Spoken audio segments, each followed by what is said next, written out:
This sleek, state-of-the-art submarine named Ran was sent to explore the depths of Antarctica.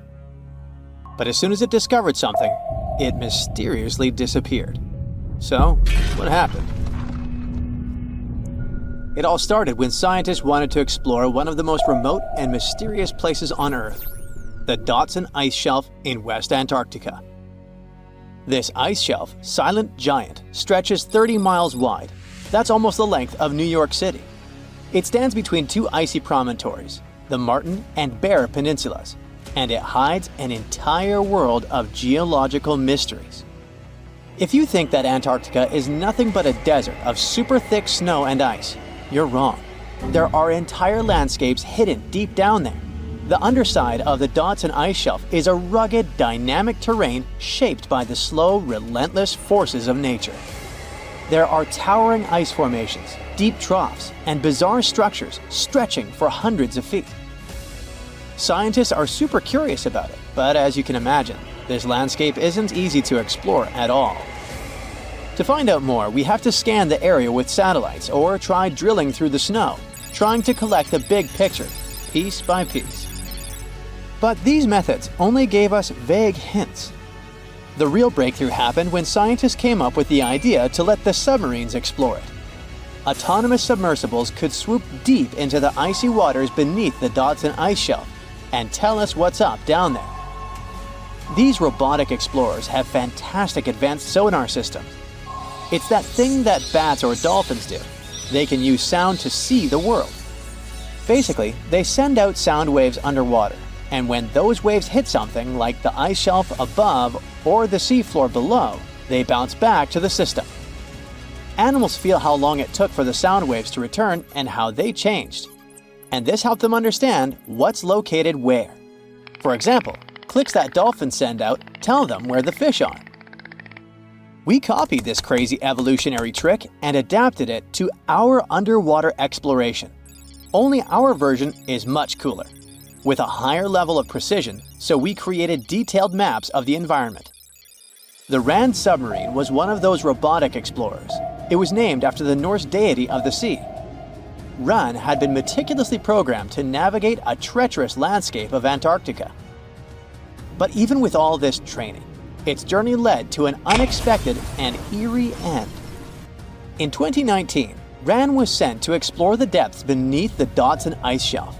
It was a hero, the first one to go on a mission like this. The team said it was like seeing the other side of the moon. For 27 straight days, it worked tirelessly. It traveled over 620 miles beneath the thick ice. That's like a journey from Paris to Berlin. Ran went further and deeper than anyone could have imagined. At one point, it reached over 10 miles into the glacier's belly, and what it discovered down there was astonishing. Scientists thought there would be some smooth, uniform ice surfaces, but Ran revealed an underside marked by huge cracks, ridges. There were formations that looked like sand dunes, frozen in time. And finally, it found some mysterious swirling and teardrop-shaped patterns. They all looked more like art than geology.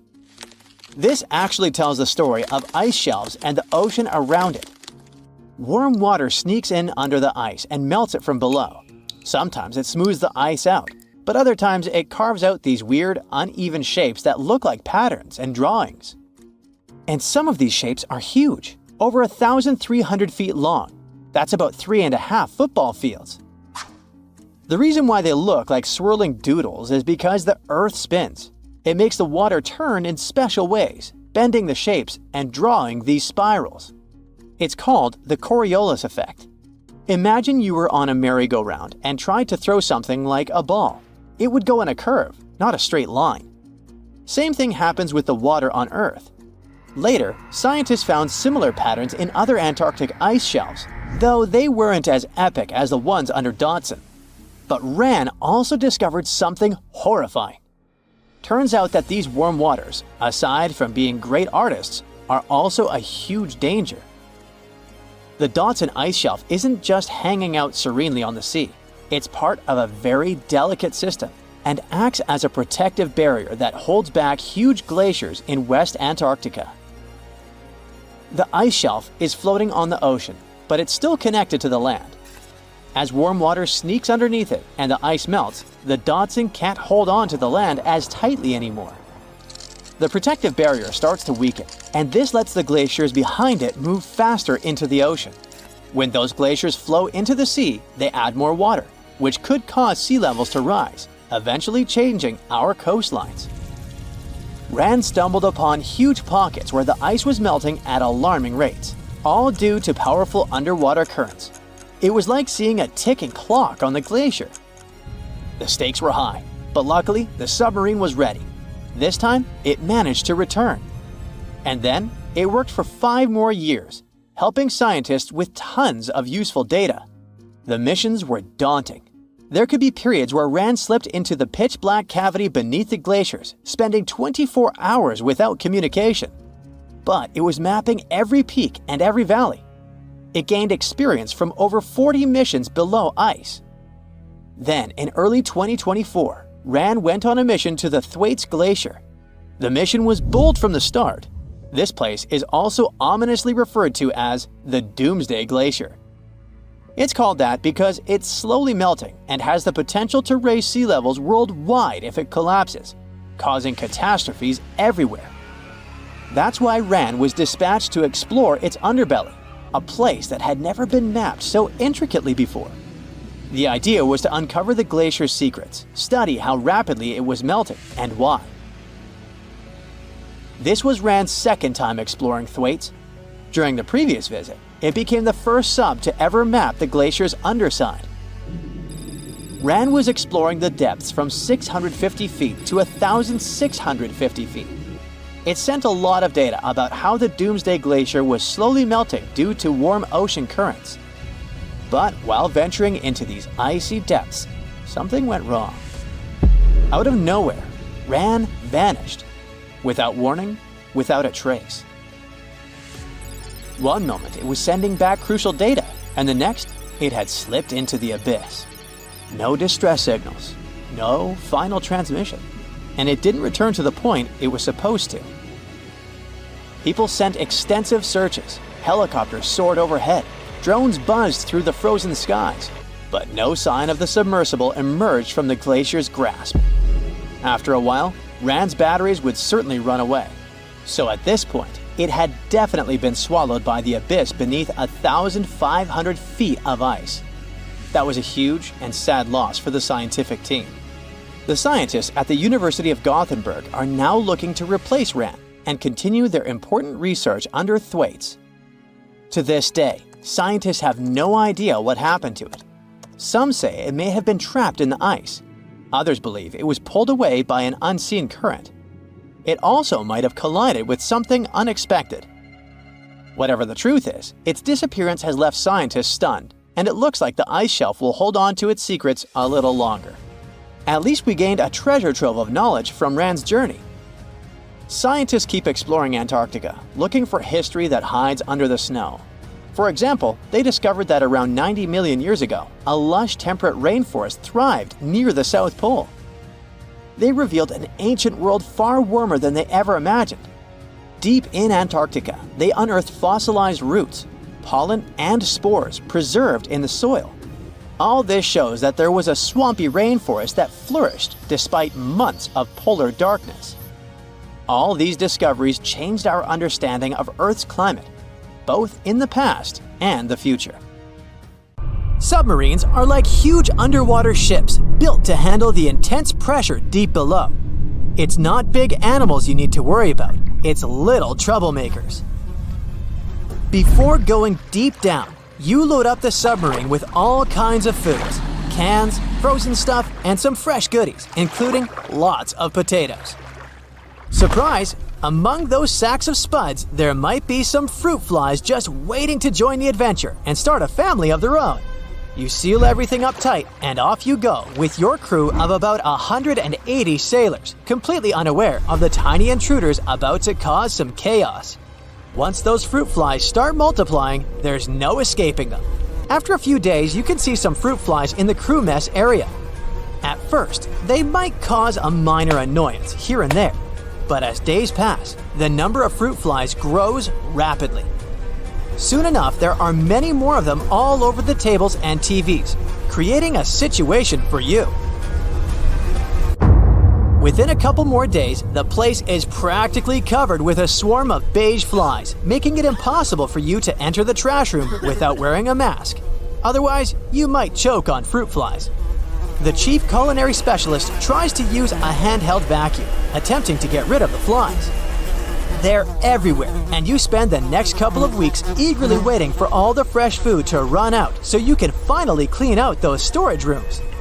Finally, you and your team devise a plan to dispose of the trash carefully and then clean the trash room. Now, you might wonder where the trash from submarines goes. These awesome underwater vessels can do two things with their trash. They either carry it around or toss it into the ocean. With over 100 people on board, you can imagine how much trash they produce. Candy, wrappers, empty sacks, plastic packaging, you name it. Anyway, we know that they have a trash room. The cool name is Trash Disposal Unit. It's like a long tube with a ball valve that opens up to the ocean. The crew collects their trash in these special metal canisters, and once they're full, they close the top. Then, with a splash, the canister gets released into the deep blue sea. It sinks all the way down. Daily life on a submarine is different. Take laundry, for example. It's not your ordinary wash and go routine. They've got a unique water supply system that adds a splash of excitement. The crew can't use salty water for washing machines, so they get some ocean water, purify, and desaltify it. Now it's good for washing, showering, and even kitchen tap duty. Each crew member gets their own personalized laundry bag, and they all take turns playing washing machine maestro. So, storing or disposing of trash is among the weird parts of daily submarine life. This place has no time zone, no landmass, and the sun rises and sets here just once a year. For over 400 years, since the era of King Henry VIII, thousands of explorers from all over the world were trying to reach this elusive spot, the North Pole. Some were hoping to find a northwest or northeast passage to China and the Indies, and others just wanted to see what it was like. In 1773, the British Royal Navy organized the first scientific expedition to the North Pole. Constantine Phipps volunteered to lead the mission. It was difficult for the two ships to move through thick ice, and they had to be towed using smaller boats. At some point, Phipps was ready to leave the ships as they saw a completely frozen sea. But in the end, they broke free from the ice and escaped into the open sea to return home without reaching the goal. In 1882, American explorer James Booth Lockwood managed to get closer to the goal than anyone else. By that time, at least 750 people in 42 expeditions had lost their lives trying to make it to the pole. On the 7th of September, 1909, the New York Times came out with a sensational front page. Peary discovers the North Pole after 8 trials in 23 years. Robert E. Peary, an American explorer, claimed to have reached the North Pole in April of the same year. But communication back then was slower than now, so the message had only reached New York by September. A week before the famous headline, the New York Herald had published its own front-page sensation. The North Pole is discovered by Dr. Frederick A. Cook. Cook, another American explorer, had vanished into the Arctic for over a year and had everyone convinced he reached the pole in April 1908, a whole year before Peary. It was tricky to provide evidence any of them had actually reached the goal back then. Their goal was constantly moving on sea ice, unlike the South Pole on steady land, so they couldn't just leave a flag or some other proof there. A travel diary full of details of the journey, including daily distances, the position of the stars, and the like, would probably do as evidence. But neither Cook nor Peary were able to provide any of this backup information. So each of them started a campaign to prove they were honest and trustworthy. Peary was mentioned as the North Pole discoverer until 1988. That's when the National Geographic Society revisited the evidence and found that his records really didn't prove his claim. Cook's claim was neither proven nor disproven. Australian-born British explorer Sir Hubert Wilkins went on his first expedition to the North Pole in 1913. That's when he got the idea to reach the goal by submarine. In 1931, he borrowed a special submarine named O-12 from the U.S. Navy. The future mission had two goals: to do scientific experiments while floating on ice and moving underwater, and to reach the North Pole by traveling beneath the ice. They planned to study the weather, take temperature measurements, and collect water samples from both the surface and the sea floor. The submarine Sir Hubert used was brought to a shipyard in New Jersey to be modified. They added the latest scientific equipment and changed the outside so the submarine could travel under the ice. On March 16th, the submarine left the shipyard to start its journey to the Brooklyn Navy Yard in New York. But even before leaving the Delaware River, they faced delays. A snowstorm forced them to stop at the Philadelphia Navy Yard, and they had to stop again to get more fuel. When the submarine was entering New York Harbor, a crew member who was just 27 years old fell overboard and drowned. The submarine was officially renamed Nautilus, and the grandson of Jules Verne, the author of 20,000 Leagues Under the Sea, which inspired the new name, was there to see it. Before starting their journey, the crew tested the Nautilus in different spots off the New England coast. They faced criticism and were already 2 months behind schedule, so they decided to head straight to England. During their trip across the Atlantic, they sailed into severe storms. On the 13th of June, the starboard engine broke down. Then, the port engine failed because it was overused. While crossing the Atlantic, Sir Hubert Wilkins kept radioing the submarine's position back to the United States. After both engines failed, they sent out an SOS. On June 15th, the USS Wyoming, a huge ship on a training cruise with naval students, reached the Nautilus. The Wyoming towed the broken submarine to Queenstown, Ireland, and then it was taken to Devonport, England for repairs. They had to wait for spare parts from the United States, which caused more delays. Once the Nautilus was fixed, they headed to Bergen, Norway, to meet the submarine science officers and get more equipment. One of the most important additions in Bergen was a diving chamber, which allowed them to lower scientific tools into the water through a special hatch. On August 5th, the Nautilus finally left Bergen and headed north to find ice floes. They had lots of delays because of mechanical problems and storms. One storm even made the submarine tilt at crazy angles. Finally, on August 19th, they saw the first ice floe. For a few days, they followed the ice's edge, looking for a good spot to dive.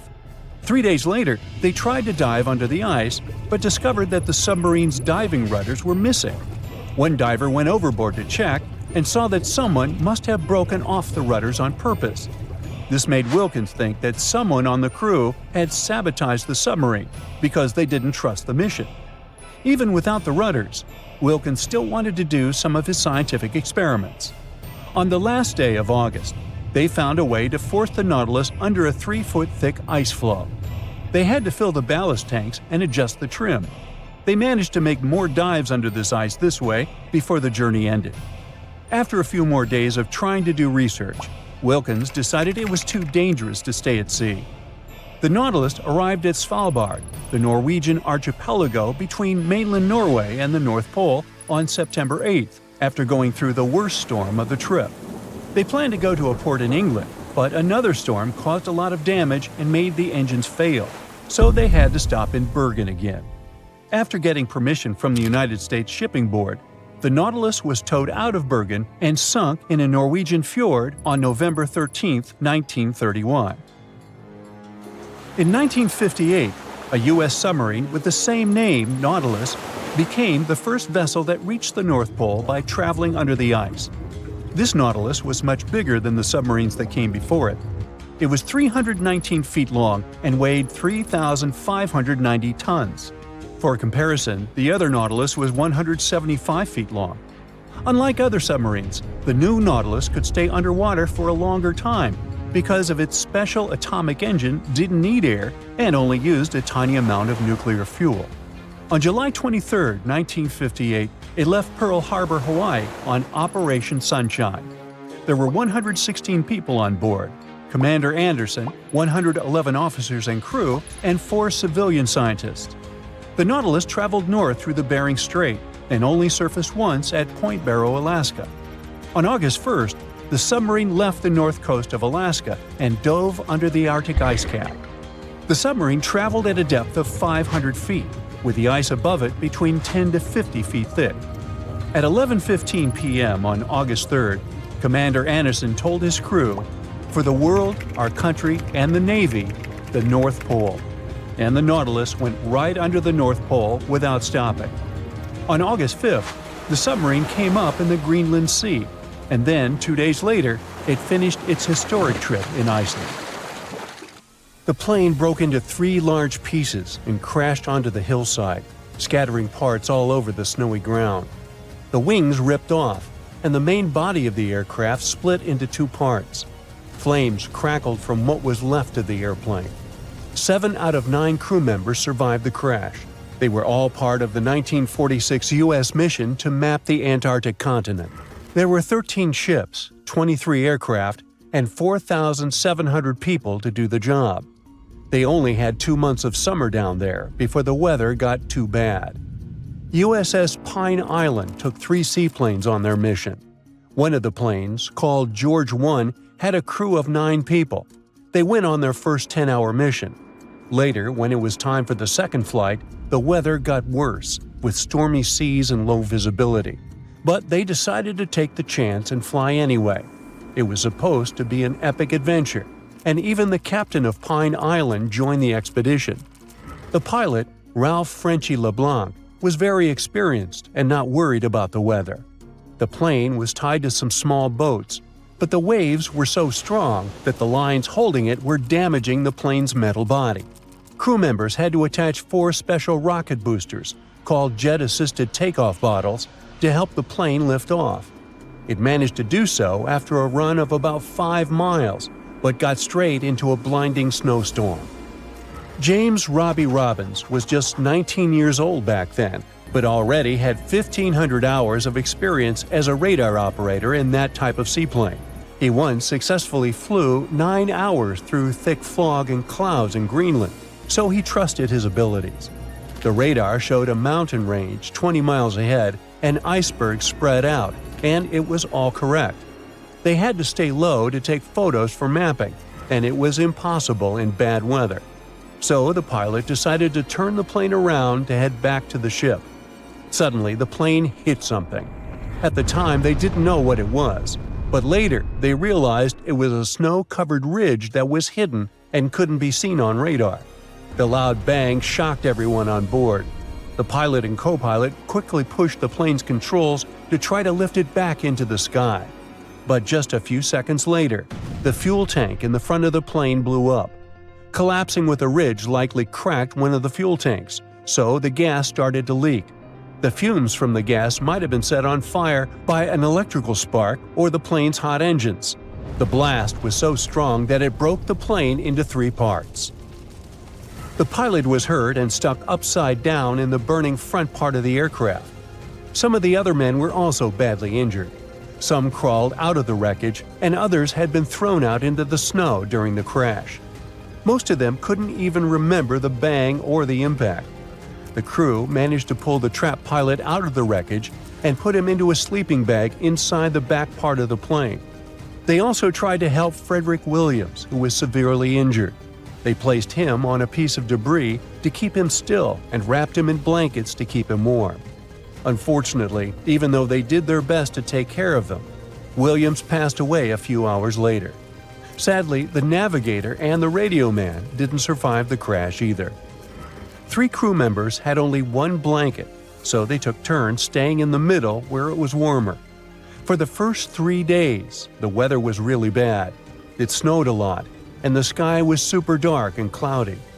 The crew started looking through the wreckage for anything useful. Near what used to be the back part of the plane, they found 3 big boxes of pemmican. It's a kind of emergency food that has everything you need to stay healthy, but it's not the most delicious food on Earth. Each box had about 100 paper cups filled with this special food. They also found better food in the flight rations. There were steaks, potatoes, canned veggies, bread, butter, salt, pepper, sugar, canned milk, a few cookies, and even 2 big cans of peanut butter. They had enough food to last for a while, and they figured the pemmican would help them get through the long, dark winter if necessary. All of the fresh food was hidden in the snow, where the kitchen used to be, so they had to dig it out. They got most of the sugar by licking it off the snow and separating it by taste. The crew also found a small 2-burner stove in the emergency supplies, but they didn't have any fuel. Luckily, the plane had some fuel left in the tanks, so they tapped one of the lines and had enough to last a long time. They kept the burners constantly on to melt snow to fill 2 or 3 water holders that held about 4 or 5 gallons each. It seemed like it took 15 or 20 pots of snow to fill just 1 cup of water.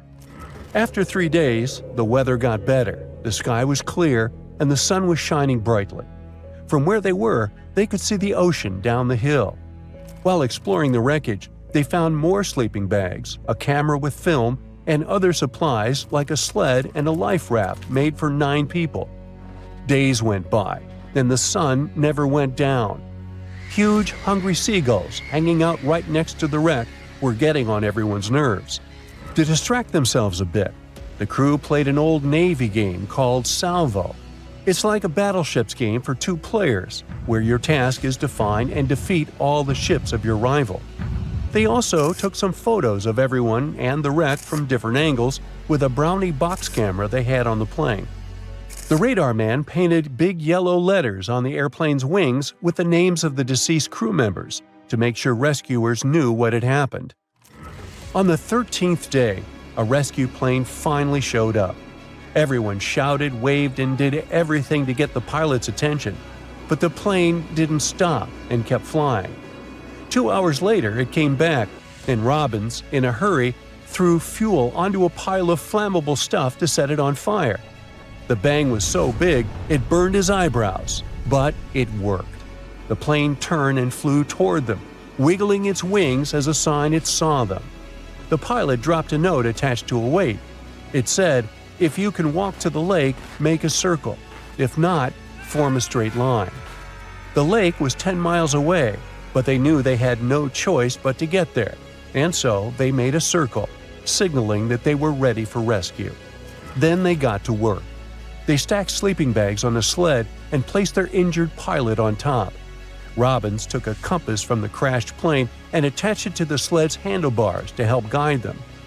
3 men pulled the sled while another walked behind, making sure they stayed on track. The snow was so deep that they often sank up to their waists. The journey only got easier when they reached solid ground. So it took them 24 hours to walk the 10 miles to the shore. As they got close, a thick fog rolled in, so they couldn't see the rescue plane. But the pilot started the engines, and the crew followed the sound. Soon, 2 rescuers arrived in a raft and helped them paddle out to the waiting plane. They climbed aboard and flew back to their ship, the Pine Island.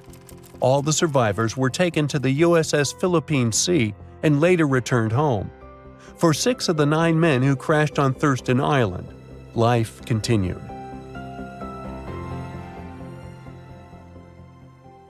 Do you know that NASA explores not only stars, planets, galaxies, or black holes? Hard to believe, but yes. The agency also works on discoveries here on our home planet Earth. So what has NASA recently discovered? Is there life under the ice? While they were analyzing data recently, they discovered something unbelievable hiding under Antarctica's ice. And this discovery not only changes everything we know about the whole water system of the Earth, but it may also help with research about life in space. Humankind's existence might depend on understanding Antarctica and its secrets. So, the recent discoveries reveal vital information about our survival. But before we continue, let's see how much you know about this place, where it's only ice as far as your eyes can see. Antarctica is one of the world's 7 continents in the southern hemisphere. It's the 5th largest continent in terms of total area, and that means it's almost twice the size of Australia. Want to see real meteorites? Go to Antarctica. Due to its dry climate, Antarctica is one of the best places to observe space. But what's even greater is that you can find meteorites on the white surface of the continent. Scientists have already plucked about 45,000 meteorites from the ice, and they think they can see another 300,000. Since there aren't many terrestrial rocks there, it's easy for them to spot them thanks to their dark color. Antarctica's dry desert environment also helps preserve them, even the ones that fell to Earth more than 1 million years ago. And can you imagine any volcanic activity in Antarctica? It's hard. But this place is where fire meets the ice. West Antarctica is where most volcanic activity occurs. Scientists recently found that 138 volcanoes exist in West Antarctica alone. Wow! You would think that Antarctica is always cold, but no.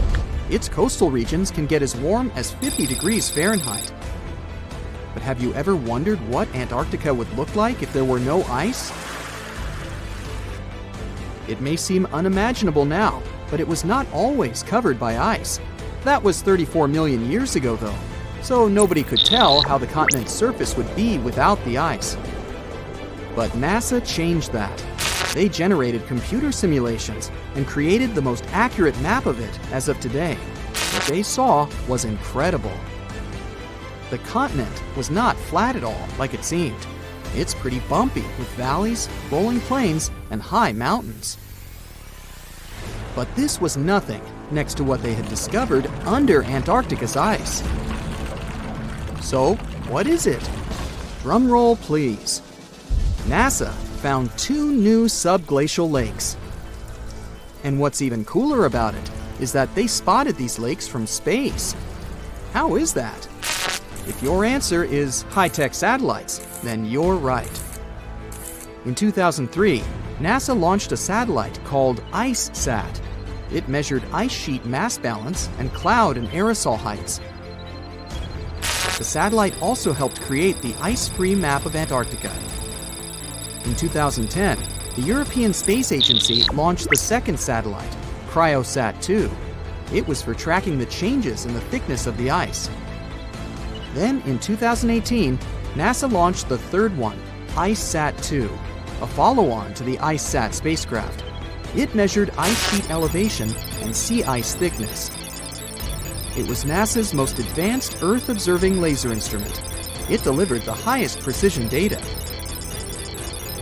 And when that was combined with the data from the other satellites, it was possible to spot these 2 new lakes near a pair of larger ones. But how is it possible that these lakes exist in the first place?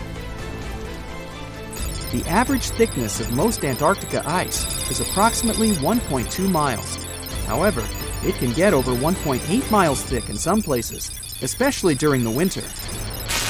So, you might think that there's nothing under there, but science says otherwise. It's not quite possible to see it with your bare eyes, but the continent's ice is slowly but constantly flowing in different directions under the force of its weight. But scientists could not figure out how water moved for many years. That started to change in 2007, when data gathered from the IceSat provided insight into what hides beneath the surface. They first discovered an entire network of meltwater lakes connected under Antarctica's fast-flowing ice streams, and there were hundreds of them. Scripps Institution of Oceanography glaciologist Helen Amanda Fricker figured that the elevation changes measured by IceSat happened because of the dynamics of these lakes. They did not hold meltwater statically. Instead, they were filling and draining continuously over time through a system of waterways. And as they did that, the ice above rose and fell. But where do they drain? The ocean, of course, and it drains a lot. A recent study, co-authored by Fricker, found that the drainage of one lake flushed as much as 198 billion gallons into the ocean in only 3 days. Countless mysteries about how nature works are still waiting to be solved. But finding the 2 new lakes will give scientists a better picture of how fast the Antarctic ice sheet will change as the climate gets warmer, and how this will affect global ocean currents and sea level rise. The filling and draining cycle of the lakes also caused the ice sheet to suffer cracks and crevices. So, the information they find from these new lakes will also give them a better understanding of the damage on the surface of the ice. They will also be able to assess how this filling and draining system influences the speed at which ice slips into the oceans and seas. And that means they can evaluate how the added fresh water may alter marine ecosystems. This discovery may also suggest whether life is under the ice. Wow! Scientists drilled through about 3,504 feet of ice and found that water samples taken from one of the lakes contained approximately 10,000 bacterial cells per milliliter. Such a high number of bacterial life is a good sign, because that means the icy waters might also support higher life forms, such as microanimals, and one of these new lakes might even be their home. But the most exciting thing is that the new lakes might help them understand whether life on other planets is possible. Scientists believe any life below the frozen surface of the planet Mars might follow the patterns seen in Antarctica's lakes. So, there is a possibility that they might find critical new information on the type of life that may have existed on the red planet. You wouldn't want to be there during the winter, though. The lowest temperature on Earth you can experience is negative 128 degrees Fahrenheit. In 2010, there was an even lower temperature of negative 135 degrees Fahrenheit. And you may feel this cold much worse due to the strong and dry winds. Did you know that the size of the ice surface on Antarctica also changes throughout the year? It's about 1.2 million square miles during the summer, but when it's winter, it grows to 7.3 million square miles. Yet, despite the change, it remains the largest piece of ice on Earth. Sorry, Arctic, you lose. Do you know these cute little penguins? Consider these animals the locals, because there is no native population in Antarctica. It's a no man's land, because no single country owns it. But do you know who really owns it? 5 different species of penguins, seals, and killer whales. Ha ha. Despite the continent's harsh conditions, you can visit it as a tourist for fishing and research purposes. Around 5,000 people reside on the continent during summer at research stations. But when winter comes, the number naturally drops down to 1,000. Antarctica's ice blanket makes up 70% of the world's freshwater reserves. Imagine what would happen if it melted. The global sea levels would be raised by almost 200. Look at those lush coniferous forests and tundra. What a wonderland. You may have mistakenly thought it's Canada, but it's not. It's Antarctica, about 34 million years ago.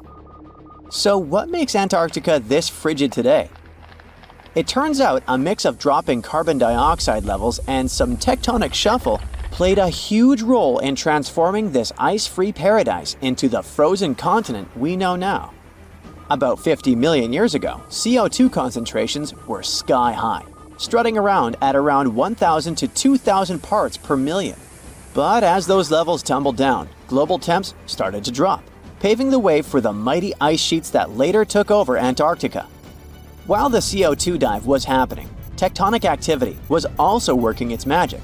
The big split between South America and Antarctica opened up the Drake Passage, which created the Antarctic Circumpolar Current. This powerful current acted like a bouncer, keeping warm air and ocean currents from crashing the Antarctic party, and helping keep things rather frosty. If you mix up Australia and Antarctica, you're not that wrong. These two continents used to be one. If you mix up Austria and Australia, it's much worse.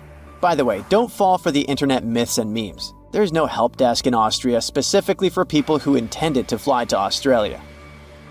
Now, look at this magnificent Australian pink beach. It's precious, and not in a figurative sense. Those mysterious pinkish sands are actually garnet, and it's widely used in jewelry. Geologists studied those sands and came to the conclusion that the garnet contained there is older than local mountains. That doesn't make sense, right? In fact, it does. You see, Australia didn't used to be this very detached continent as it is now. Many, many millions of years ago, Australia and Antarctica were part of the supercontinent Gondwana, and glacial erosion released the garnet, which eventually made its way to the beach. These sands formed when South Australia was flat and chill, long before the mountains appeared. Most garnet gets washed away, but this batch has a rich history. tracing back to glacial rocks in the Transantarctic Mountains. So this pink sand comes from an ancient mountain range hidden under Antarctic ice. Not only does Antarctica ice hide gems like garnet, if you look harder, you might find entire buildings. Sounds insane, but this is exactly what a British explorer did. His name is Chris Brown, and he uncovered an entire building beneath the ice. He was traveling to the pole of inaccessibility, and it all started with a bummer. Chris and his son had their plane broken. Suddenly, they spotted a lone bust peeking out of the snow. This place was an old meteorological station. Despite freezing conditions, Chris and his son Micah had a blast exploring. Chris is on a mission to conquer all 7 earthbound poles of inaccessibility and has tackled 5 so far. I guess you already know that Antarctica is the largest desert on Earth, much larger than the Sahara or the Gobi. Still, despite being the driest continent on Earth, it boasts a seriously weird waterfall. Nestled in the mesmerizing McMurdo Dry Valleys, it's 5 stories tall and looks like it's gushing blood. It's even called Blood Falls. It may look outlandish and even frightening, but its nature can be easily explained. The water that creates this crimson cascade was once a salty lake, but over time, it became sealed off from the outside world when glaciers formed on top of it. Now, this ancient water hanging out 1,300 feet below the surface has cranked up its salt levels to 3 times saltier than the ocean. This salt water is also loaded with iron and gets 0 oxygen or sunlight. When the iron-rich water trickles through a crack in the glacier and meets the air, it rusts up, turning dark red. You may have mistakenly heard that no bug species belongs to Antarctica, but it's not exactly true, because there's this tiny Antarctic midge living there.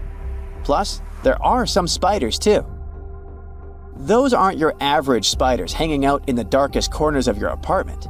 Those are critters lurking in the chilly darkness of the Antarctic ocean floor. These little marine creepers are actually arthropods and can stretch around 20 inches across. As if that wasn't bizarre enough, they also breathe through little holes in their legs. Quick question. What's the color that you associate most with Antarctica? I'm sure it's white. That's my association too. However, Antarctica may look like a slice of watermelon. That colorful snow comes courtesy of a tough little algae called Chlamydomonas nivalis. When things start to warm up during the Antarctic summer, these little guys release their vibrant red and green spores, painting the snow in wild and funky colors. But it's best to steer clear because that snow is not just a pretty sight. It's also toxic and definitely not edible. Searching for fossils is always a blast, but when you're in one of the most remote spots on the planet, it gets even more exciting. A diverse team of scientists recently hit the mother lode, pulling in over a ton of fossils from ancient marine life, dinosaurs, and birds from the late Cretaceous period, about 71 million years ago. Their adventure kicked off with a flight to South America, followed by a 5-day trek through the infamous Drake Passage. Upon reaching Antarctica, they set up camp using helicopters and inflatable boats. You might be thinking, why dig in Antarctica with all that ice? Well, it turns out there are places where rocks pop up, depending on the season. The team went to James Ross Island, located in the Antarctic Peninsula, and they went there during February and March. And that's one of the few parts of Antarctica where in summer, rocks are exposed, and those rocks can come from the age of dinosaurs. The expedition was a success, as they discovered over a ton of remarkable finds. Next up, the fossils will head to Chile before making their way to Pittsburgh's Carnegie Museum of Natural History. Among their discoveries, they found relics dating back about 71 million years, alongside some around 67 million years old, including plenty of snails, clams, and various marine creatures. Yikes! Look at this creepy sea worm. It could live in LA and be a star in a horror movie, but it chooses to call the chilly waters of the Southern Ocean near Antarctica its home. These worms can grow up to 8 inches long and 4 inches wide. But don't let their spooky exterior trick you. Research suggests they might actually be superheroes in disguise, playing a vital role in keeping ecosystems buzzing. Now, see that head? It's not really a head, it's just a retractable throat that helps this toothy creature chow down on its meals. Antarctica has many creepy critters to offer. Let me introduce you to the Antarctic strawberry feather star. It's not like Patrick from SpongeBob though. It's more like a deep-sea creature straight out of a horror movie. Picture this: 20 wiggly arms, some stretching up to 8 inches, all decked out with these bizarre little bumps. Yikes indeed. Back in 2014, scientists buried 34 seismic monitors in the snow on the Ross Ice Shelf, which is huge. Think of it as an ice slab the size of Texas, just chilling over the Southern Ocean. These clever little machines picked up a nearly non-stop buzzing. Even though our human ears usually can't catch these low-frequency sounds, scientists have worked their magic and made them audible for us. They even shared the creepy audio online. A glaciologist from the University of Chicago says that if you could hear this vibration, it'd sound like a swarm of cicadas taking over the backyard in late summer. But these glacier explorers weren't trying to capture spooky tunes. They're actually on a mission to monitor the Ross Ice Shelf because things are heating up, literally, and the ice is melting faster than ice cream on a hot day. Ice shelves are like Earth's safety plugs, keeping all that massive ice from surging into the ocean. So what exactly is making all that noise? It's likely just strong winds whipping across ice dunes, creating a kind of natural vibration. We've all dreamed of visiting the Arctic and witnessing the natural wonders of polar bears frolicking on ice floes or the aurora borealis dancing across the sky. Well, sorry to break it to you, but you won't find any tourists flocking to Antarctica anytime soon. Why, you may ask? Let's dive into it. First off, where is Antarctica? It's located in the southern hemisphere, specifically at the South Pole. The Southern Ocean surrounds it, and most of the continent is covered by ice, making it one of the most remote and frigid places on Earth. Now, have you ever met someone who's visited Antarctica? Probably not. It's one of the least visited places on the planet, and only a handful of lucky explorers have seen its interior, which is mostly made up of glaciers and ice fields.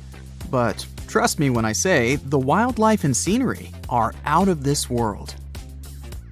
Why shouldn't you travel to Antarctica? Well, for starters, the environment is incredibly fragile and can be easily damaged. Plus, there are no native human populations on the continent, so your travels would essentially be like visiting an uninhabited island. And let's not forget that it's also one of the most expensive destinations to travel to. Despite all that, Antarctica is not exactly guarded like a fortress, but there is an international agreement called the Antarctic Treaty.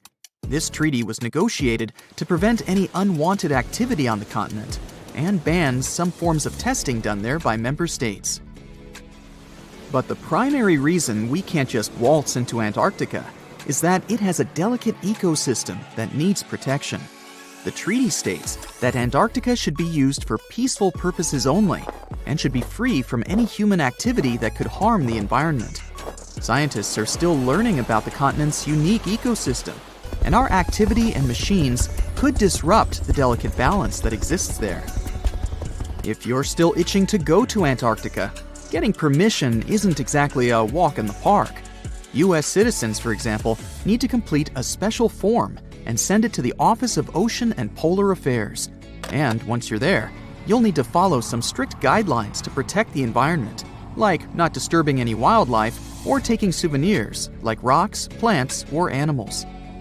Now, technically, can you live in Antarctica? While there are no laws banning people from living there permanently, it's a very inhospitable environment and unsuitable for human habitation. Temperatures can reach -76 degrees Fahrenheit and below, making it nearly impossible for anyone to survive without the proper equipment and experience. Plus, the nearest piece of land is over 1,000 miles away, making any inhabitants completely cut off from the rest of the world. Who knows?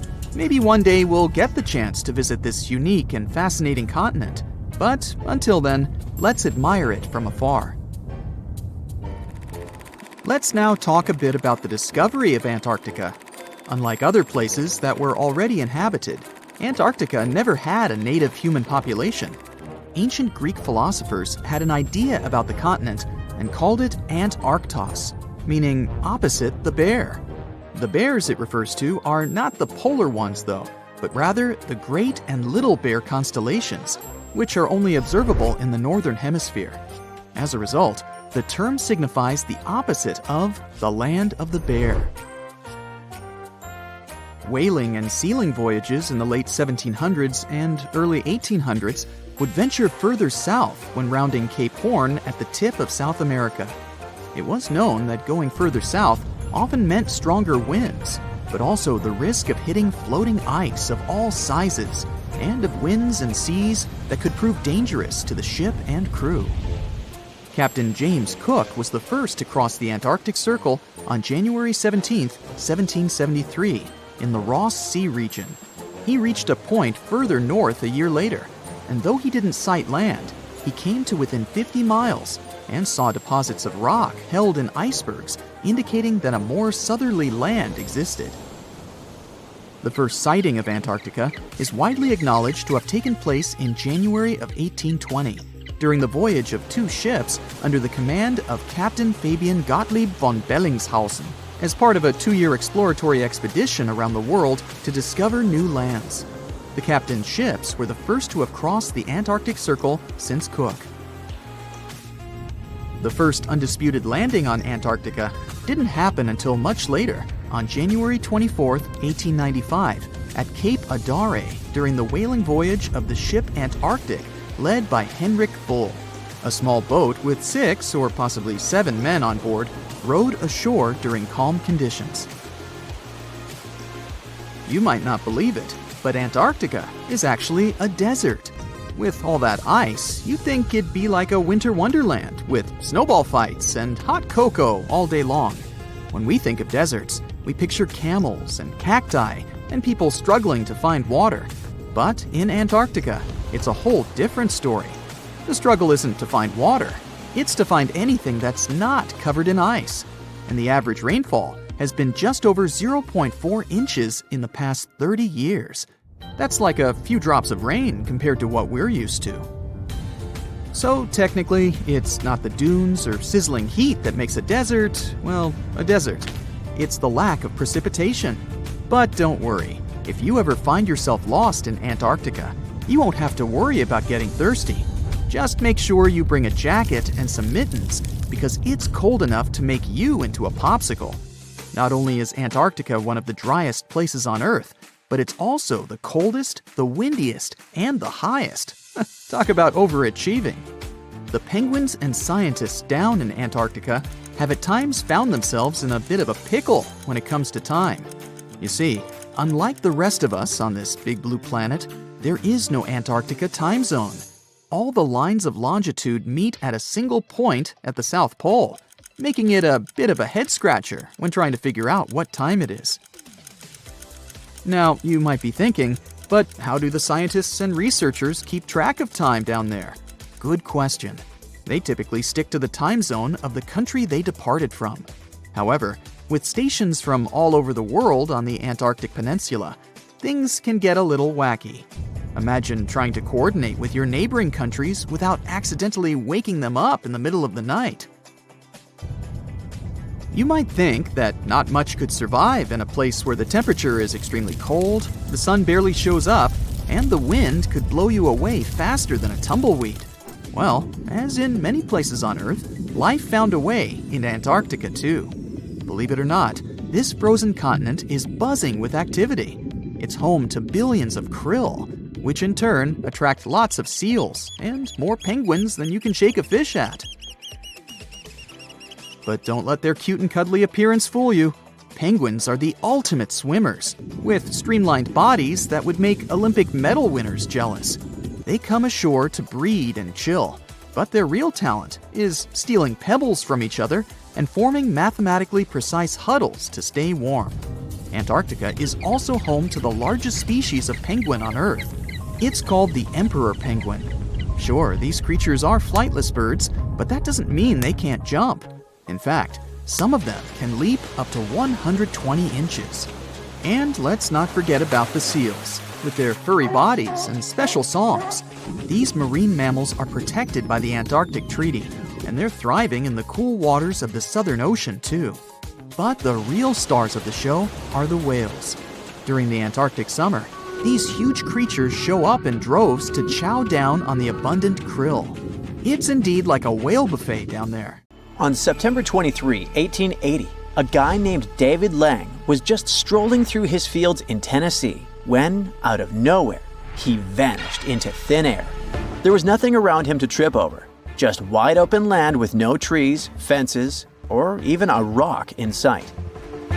His wife and kids were watching from their windows as he walked home, and two guys in a buggy also saw him disappear. So, panic set in immediately. Could it be a sudden hidden sinkhole that swallowed him? But when the family rushed to the spot, the ground was solid, with no holes and not a trace of where he could have gone. His wife had to be taken inside while search parties combed the field. But there was nothing. No footprints, no disturbed soil, no answers. Days turned into weeks, and weeks into months. But no one saw or heard from David Lang until a year later. His young daughter, who couldn't let go of him, stood in the exact spot where he had disappeared and called out to him. And then it happened. Help me. A faint, desperate voice echoed from nowhere. "Help me!" She ran for her mother, who also heard the eerie cry for help. Help me. For days, they kept returning to the spot, listening to the ghostly whispers of David Lang. They were growing weaker and weaker until there was complete silence. Did some mysterious portal between dimensions open? And did David step inside? And here's where it gets even stranger. Some say the grass in that spot grew unnaturally thick and lush, but no insects or animals would go near it. Others swear that nothing ever grew there at all. It turned into a barren patch of land forever cursed. Whatever the truth is, David Lang was never seen again, and some people still avoid visiting the field. But don't worry, you don't have to avoid the area, as the story is most definitely just an urban legend. It looks like the whole story might have come from one well-known hoaxer from the 1880s, who probably invented the David Lang story as part of a lying contest. Over time, the tale became a piece of local legend. Another mystical disappearance supposedly took place in Prussia. On November 25, 1809, in Perleberg, a man walked into an inn, ordered dinner, and vanished into thin air. It was Benjamin Bathurst, a British diplomat traveling under the alias Baron de Caux. He was running away from Napoleon's spies. After writing for hours in a private room in the White Swan Inn, he stepped out and headed for his carriage. But when his assistant arrived moments later, Bathurst was gone. News of his disappearance didn't reach England for weeks, and when it did, his wife, Philida Bathurst, rushed to Prussia. Together with a search party, she was scouring a nearby river and every corner of Perleberg. Then, strange clues began appearing. Bathurst's expensive fur coat, worth a fortune, turned up hidden in a stable. Weeks later, two old women scavenging in the woods, miles from Perleberg, found his pantaloons. A stable hand at the White Swan Inn, August Schmidt, became a prime suspect. His mother had stolen Bathurst's coat, and a woman from a nearby coffeehouse swore that Schmidt had chased after Bathurst that night. So, he probably took the life of the British guest. But as a lump sum was offered as a reward, false leads and rumors flooded in, and it was harder and harder to learn the truth. Philida Bathurst refused to give up and went to Napoleon Bonaparte himself, hoping to hear some answers, but he denied that it had to do with him. To this day, Benjamin Bathurst's fate remains a chilling mystery. Writer Mike Dash, who did his own investigation of this case in 1990, came to the conclusion that people were just adding mysterious details to it over the years. In reality, someone just took Benjamin's life that night. Over a century after Benjamin's disappearance, in a completely different part of the world, a man named James Tedford stepped onto a bus, took his seat, and then somehow vanished into thin air before reaching his destination. It happened on December 1st, 1949, when he was traveling back to Bennington, Vermont after visiting his family. Witnesses on the bus swear he was there the entire time, sleeping peacefully in his seat. But when the bus reached Bennington, his suitcase, his unfolded map, and even his bus ticket were still on the seat, but Tedford was simply gone. The last time anyone saw him alive or not was at 4 p.m. Remember this time. This eerie disappearance wasn't the first or the last strange event in what locals call the Bennington Triangle. This area is famous for unexplained vanishings, sort of like the Bermuda Triangle on the ground. Between 1949 and 1950, multiple people disappeared under bizarre circumstances. Tedford went missing almost exactly 3 years after a young woman named Paula Weldon was last seen walking near the same area. It was also December 1st, around 4 p.m., when 18-year-old Paula stepped out of her dorm at Bennington College. She told her roommates she was heading for a hike on the long trail. A local man later said he gave Paula a ride and dropped her off a few miles from the trail. She was dressed in a bright red coat. Paula spoke with a few hikers before venturing into the wilderness alone, and then she was gone. The police and her devastated father were really trying hard to find her for 4 weeks, but failed. Whispers soon spread that she had just run away. Paula's father was sure that she had a secret boyfriend, a man who either lured her away or took her life. But there was no evidence to prove this theory. The local tribe believed that Glastonbury Mountain, which lies in the heart of the Bennington Triangle, was cursed and full of restless spirits. So Bigfoot or some unknown force could have caught those missing people. Each of them disappeared in the late afternoon, between 3 and 4 p.m. 2 of them were wearing red, and not a single body was ever found. Some believe it was one person taking lives in the area, but the targets were too different in age and gender to fit one pattern. Others say it all happened because the terrain here is pretty rough and the winds are strange and severe. But winds can't possibly take a person out of a moving bus, so the mystery lives on. On July 18, 2007, Barbara Bolick set out on a walk down her favorite trail in Montana's Bear Creek Overlook. She knew the trail like the back of her hand, and she had a backpack filled with food, water, and even something to protect herself from wild animals. She was hiking with her family guest, Jim Ramaker. As he later remembered, the hike was going just fine when they stopped for a bite and met 2 young men. After parting ways with them, Barbara just walked 20 or 30 feet ahead of Jim on the trail. Jim paused for less than a minute. Then he looked up and found no traces of Barbara. He scoured the trail, but he couldn't find the woman, her backpack, or even footprints leading away. He rushed to the nearest people he could find, construction workers at the trailhead. They hadn't seen her either. Rescue teams with dogs and helicopters investigated every possible hiding spot, but they found nothing. And dogs couldn't even pick up Barbara's scent. Now it wasn't clear if she had been there all day at all. If a wild animal had gone after her, there would be signs and sounds of struggle. She could have fallen into a crevice, but Barbara was afraid of heights and super careful around them. And she wouldn't just run away from her family, as her passport, ID, and her beloved pets remained at home. Her disappearance remains a mystery.